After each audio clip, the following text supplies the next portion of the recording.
ሰላም እንዴት አላችሁ? የኢትዮ ታይምስ ቤተሰቦች ለሰዓቱ የተመረጡ አዳዲስ መረጃዎችን ይዘንላችሁ ቀርበናል። ከመረጃዎቻችን መካከልም በደብረ ታቦር ከተማ ለብዙ ዓመታት በሽምግልናቸውና በማህበረሰብ አገልግሎታቸው የሚታወቁት የ80 ዓመቱ የሀገር ሽማግሌ አቶ አምሃ አሰፋ በታጣቂዎች ከታገቱ በኋላ ቤተሰቦቻቸው ገንዘብ ከፍለው ከእገታ እንዳስለቀቋቸው መሰማቱ፣ መከላከያ ሰራዊት ብሔራዊ ጥቅሞችን በማስከበር ሂደት ለሚመጣ የደህንነት አጣብቂኝ እንደሚዘጋጅ ቃል አቀባዩ መናገራቸው፣ የ2018 ዓመተ ምህረት በዓለ መስቀል በሰላም መጠናቀቁን አስመልክቶ ከኢትዮጵያ ኦርቶዶክስ ተዋሕዶ ቤተክርስቲያን መንበረ ፓትርያርክ ጠቅላይ ቤተ ክህነት መግለጫ መሰጠቱን፣ በአፍሪካ ቀንድ በቀይ ባህር እንዲሁም በናይል ተፋሰስ ዙሪያ ትርጉም ያለው ውይይት ለማድረግ ዝግጁ ነኝ ስትል ኤርትራ ማስታወቋን፣ የደቡብ ወሎ ዞን ጸጥታ ቢሮን እንዲመራ ታጭቶ የነበረው የደሴ ዙሪያ ወረዳ ሚሊሻ አዛዥ መገደሉን፣ በጉራጌ ህዝባዊ እምቢተኝነት ያዘለ አመጽ መቀስቀሱን፣ እንዲሁም ከውጪ የእስራኤሉ ጠቅላይ ሚኒስትር ቤንያሚን ኔታንያሁ በተባበሩት መንግስታት ድርጅት ጠቅላላ ጉባኤ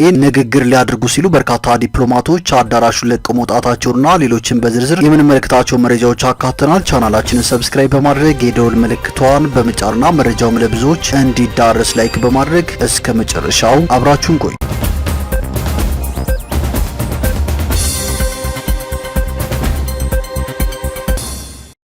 ወደ መጀመሪያው መረጃችን ስናልፍ በደብረ ታቦር ከተማ ለብዙ ዓመታት በሽምግልናቸውና በማህበረሰብ አገልግሎታቸው የሚታወቁት የ80 ዓመቱ የሀገር ሽማግሌ አቶ አምሃ አሰፋ በታጣቂዎች ከታገቱ በኋላ ቤተሰቦቻቸው ገንዘብ ከፍለው ከእገታ መለቀቃቸው ተሰምቷል። አቶ አምሃ ከባለቤታቸውና ከልጃቸው ጋር ከባህር ዳር ወደ ደብረ ታቦሩ በመጓዝ ላይ እያሉ አለም ሳጋ ተብሎ በሚጠራ አካባቢ በታጠቁ ኃይሎች መንገዳቸው ተዘግቶ ነበር። ታጣቂዎቹ አዛውንቱን ከቤተሰቦቻቸው በኃይል በመነጠል ወደማይታወቅ ስፍራ ከወሰዷቸው በኋላ ለመልቀቅ 15 ሚሊዮን ብር ቤዛ እንዲከፈላቸው ጠይቀው ነበር። በእገታው ወቅት የአዛውንቱ አቋም የብዙዎችን ልብ የነካ ነበር። አቶ አምሃ ይግደሉኝ እንጂ ይህንን ገንዘብ ከፍላችሁ የሀገርን ሸክም አታብዙ በማለት ለቤተሰቦቻቸው ጽኑ መልእክት ማስተላለፋቸው በሰፊው ተዘግቦ ነበር። ይህ ጽናታቸው ቤተሰቡ ቤዛውን ለመክፈል እንዲከብደውና ይከፈል ወይስ አይከፈል በሚል ሀሳብ እንዲከፋፈል ምክንያት ሆኖ ነበር። በመጨረሻም የአዛውንቱን ሕይወት ለማትረፍ ሲባል ቤተሰቡ ገንዘቡን ከፍሎ እንዲለቀቁ አድርጓል። የአቶ አምሃ እገታ በደብረ ታቦርና አካባቢው እየተስፋፋ የመጣው የእገታ ወንጀል የቅርብ ጊዜ ማሳያ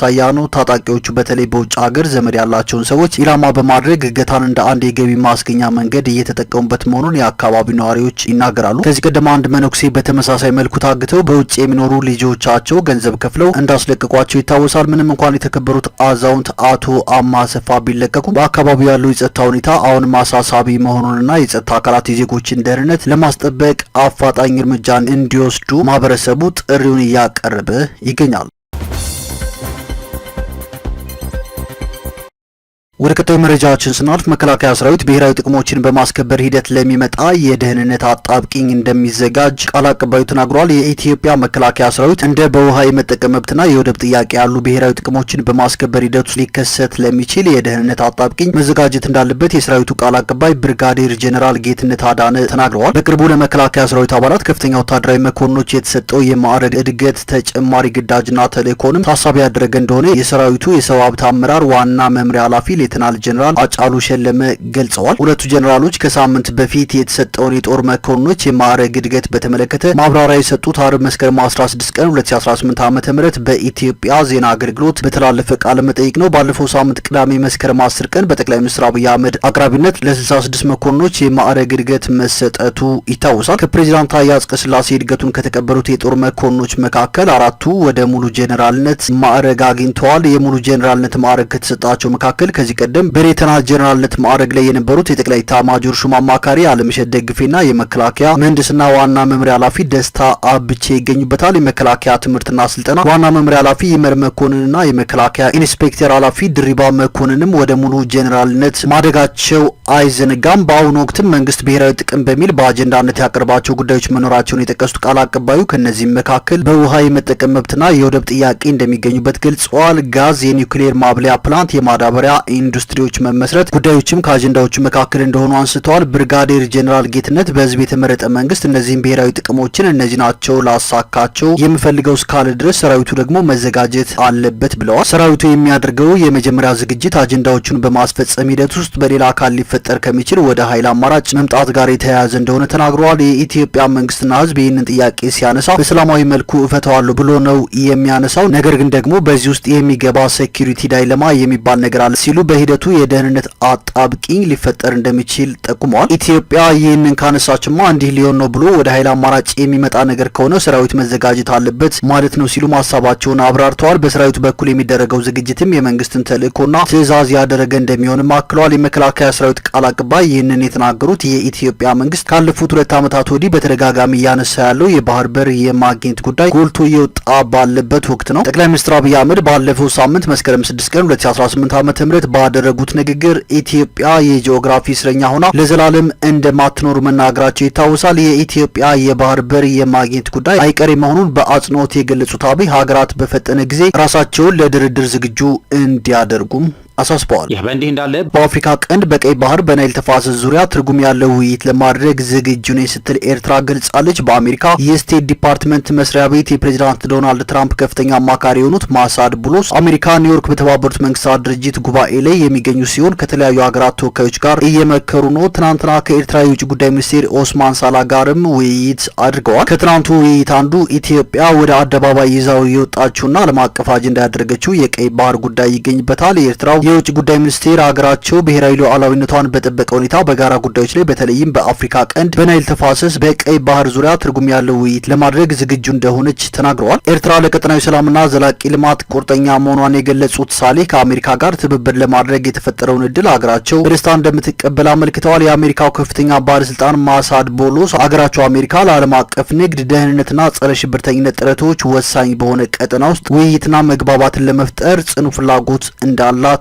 አስምረውበታል። ውይይቱ በአሜሪካና ኤርትራ ግንኙነት ላይ አዲስ ምዕራፍ ለመክፈት መንገድ የሚጠርግ እንደሆነና ይህም በንግድ፣ በኢንቨስትመንት፣ በመሰረተ ልማት፣ በትራንስፖርት ግንኙነትና ደህንነት አጋርነት ላይ ለውይይት በር ሊከፍት የሚችል እንደሆነ አመልክተዋል። የቆዩ ችግሮችን ገንቢ በሆነ ማዕቀፍ ውስጥ ለመፍታት እንደሚያስችልም ጠቁመዋል። ሁለቱም ወገኖች በሚቀጥሉት ወራት ግንኙነታቸውን ለመቀጠል በመስማማት ውይይታቸውን ቋጭተዋል። በአሜሪካ የስቴት ዲፓርትመንት መስሪያ ቤት የፕሬዝዳንት ዶናልድ ትራምፕ ከፍተኛ አማካሪ የሆኑት ማሳድ ቡሎስ ከቀናት በፊት እዚህ ኢትዮጵያ ነበሩ። በጠቅላይ ሚኒስትር ጽህፈት ቤት ተገኝተውም ከጠቅላይ ሚኒስትር አብይ አህመድ ጋር በበርካታ ጉዳዮች ዙሪያ ውይይት ማድረጋቸው አይዘነጋም። ወደ ቀጣዩ መረጃዎችን ስናልፍ የ2018 ዓመተ ምህረት በዓለ መስቀል በሰላም መጠናቀቁን አስመልክቶ የኢትዮጵያ ኦርቶዶክስ ተዋሕዶ ቤተክርስቲያን መንበረ ፓትርያርክ ጠቅላይ ቤተ ክህነት የምስጋና መግለጫ ሰጥቷል። በመግለጫውም በመላው ዓለም የምትገኙ የመንፈስ ቅዱስ ልጆቻችን ሊቃውንት ቤተክርስቲያን ምዕመናንና ምዕመናት ኦርቶዶክሳውያን ምስጋና አቅርቧል። በተጨማሪም የፌዴራል የአዲስ አበባ ከተማና የሁሉም ክልል የጸጥታ ተቋማት አባላትን አመስግኗል። በሶስተኛ ደረጃ ለበዓሉ ድምቀት ከፍተኛ ድጋፍና እገዛ ያደረጉ አካላትና መላው ኢትዮጵያውያንን መንበረ ፓትርያርክ ጠቅላይ ቤተ ክህነት አመስግኗል። ይህ በእንዲህ እንዳለም በጉራጌ ላይ ህዝባዊ እምቢተኝነትን ያዘለ አመጽ መቀስቀሱ ተሰምቷል። ከተማዋ ላይ የሚገኝ የመሳሪያ ግምጃ ቤቶች ተሰብረው አመጹን ያቀጣጠሉት ወጣቶች መሳሪያ በመዝረፍ ወደ ጫካ እንደሸሹና ይህንን ለመከላከል የሞከሩ አብዛኞቹ ፖሊሶች ጉዳት ሲያስተናግዱ 2 ፖሊሶች መሞታቸውን ጋዜጠኛ ተስፋዬ ገብረስላሴ መልእክቱን በማህበራዊ ትስስር ገጹ አጋርቷል።